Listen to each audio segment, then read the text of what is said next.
सुभाष चंद्र बोस ने कभी ये नहीं कहा कि मैं फौज बनाऊंगा तो उससे केवल बंगालियों की रक्षा होगी। नहीं, उन्होंने आजाद बंगाली फौज नहीं बनाई, आजाद हिंद फौज बनाई, पूरे भारत की रक्षा के लिए फौज बनाई।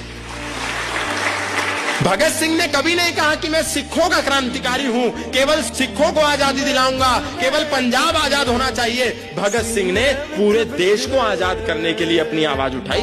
लाला लाजपत राय जब लाठी खा रहे थे तो केवल लालाओं के लिए नहीं खा रहे थे, पूरे देश के लिए खा रहे थे। छत्रपति शिवाजी महाराज केवल महाराष्ट्र के लिए नहीं लड़े, तमिलनाडु तक जाकर के उन्होंने विधर्मियों के साथ युद्ध लड़े। तो छत्रपति शिवाजी महाराज केवल महाराष्ट्र के कैसे हैं? छत्रपति शिवाजी महाराज तो पूरे संसार के हैं। छत्रपति शिवाजी महाराज ने कभी ये नहीं कहा कि मैं केवल मराठियों का हूं, केवल मराठियों की बात करूंगा, केवल मराठियों के लिए युद्ध लड़ूंगा, मराठियों को बचाऊंगा। छत्रपति शिवाजी महाराज पूरी दुनिया के हिंदुओं के लिए लड़ते रहे।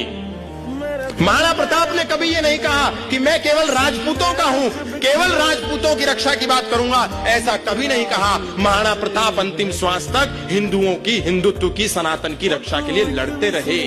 और हम आज आपस में भाषा के आधार पर, क्षेत्र के आधार पर, प्रांत के आधार पर, महापुरुषों के आधार पर आपस में युद्ध लड़ रहे हैं। हिंदुओं की सबसे बड़ी कमजोरी ये है, महापुरुषों को भी हम आपस में खींचतान कर रहे हैं, उसमें भी विवाद कर रहे हैं। और तो और हम क्या करेंगे? आज हिंदू समाज की सबसे बड़ी विडंबना केवल ये है कि उन्होंने अपने महापुरुषों पर भी अपने पेटेंट कर दिए। इससे भयावह समय इस देश के लिए, हिंदुओं के लिए कभी कोई नहीं हो सकता।